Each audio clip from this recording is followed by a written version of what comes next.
You see, cute, unusual artwork like this is a must for me. And I had no choice but to create it in 3D and add my own spin on it. So how does one would start? Well, every journey starts with a single step. Following these words, I have done a serious analysis of the picture to separate big, medium and small shape to strip away the noise. This helps me to focus on a specific part of the model at a time, rather than on everything at once. When all big, medium and small shapes are separated, I typically start with big shapes first, as it's easier to get proportions right for other parts of the model. But it turned out that even with my meticulously crafted plan, some pieces ended up a bit off. I was able to survive this and moved on to creating sand and water. The sand itself is nothing more than a bread-looking shape with manually pulled off corners, to make the illusion that sand has accumulated in the corners of the glass.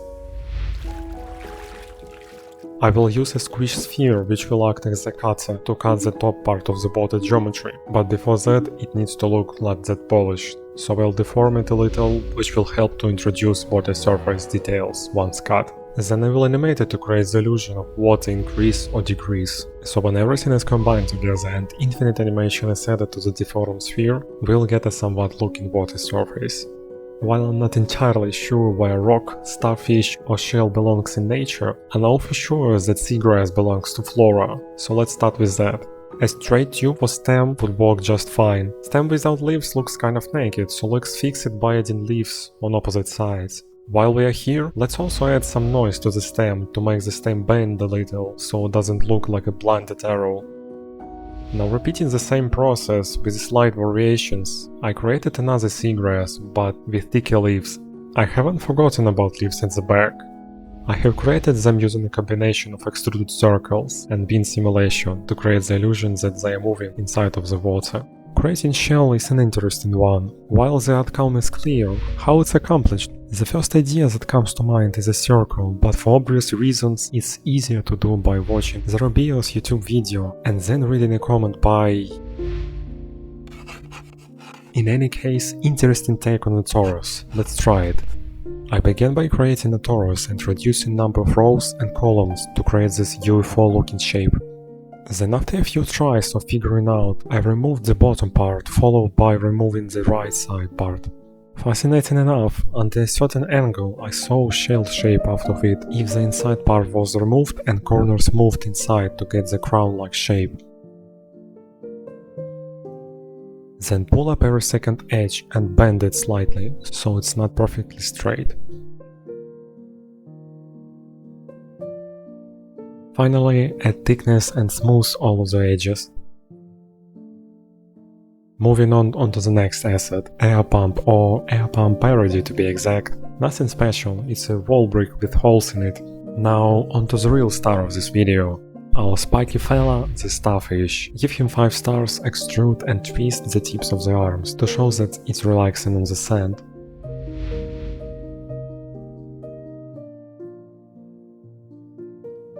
While it looks kind of good already, a touch of animation can take it from good to great. I had to secure seagrass and leaf stems foundation with a touch of a glue, so that when the simulation happens, nothing would fly away.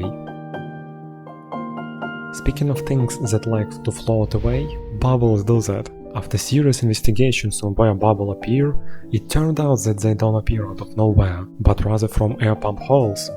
Before spraying particles, I need to select parts of the geometry where I want bubbles to appear. Then scatter some points and add a particle simulation where an algorithm I don't know how works would spawn additional particles from scattered points. For now, they move in a very planking fashion. To adjust it, let's add some noise first to make them look more chaotic.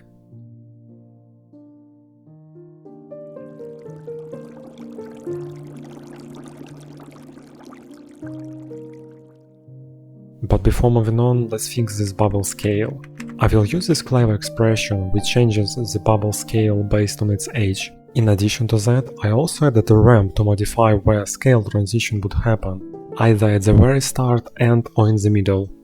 Since typically bubbles decrease their size at the end of the life, I will use this ramp again so they have the maximum size at the middle of the life. Multiplier gives me an option to multiply default scale by whatever value I want.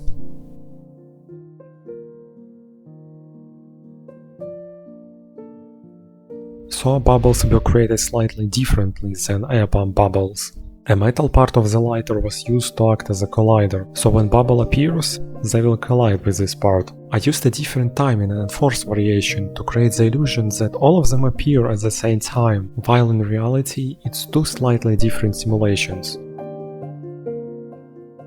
Since I don't want to spawn bubbles on every frame, I need a solution to spawn them at specific time for a specific number of frames. I will again use a clever expression which will act as an on-off switch. This condition checks if the current frame is between 235 and 350 inclusive, and bubbles will spawn on every 10th frame. Similarly, this condition checks if the current frame is between 590 and 675 inclusive, and bubbles will spawn on every 10th frame. The logical OR operator combines these expressions to ensure that particles are launched on every 10th frame within both specified frame ranges.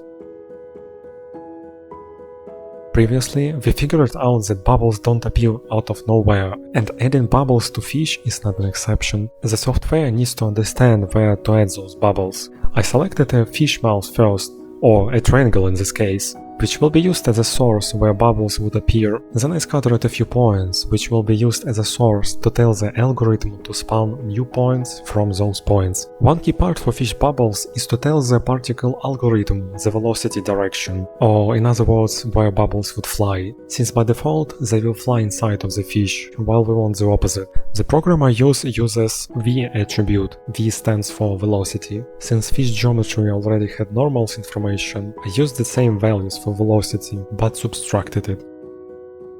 Even if it looks cool, I don't want fish to have a flamethrower effect. I need to spawn bubbles with some frequency. After some fiddling and experimenting, I figured out this expression, which, long story short, doesn't spawn a particle before frame 75 and spawns particles every 85th frame, or spawns particles every 85th frame and make sure that they are not being spawned for more than 23 frames. At this point, I assume that half of the viewers have left the video due to those expressions, so I'm grateful to anyone who survived.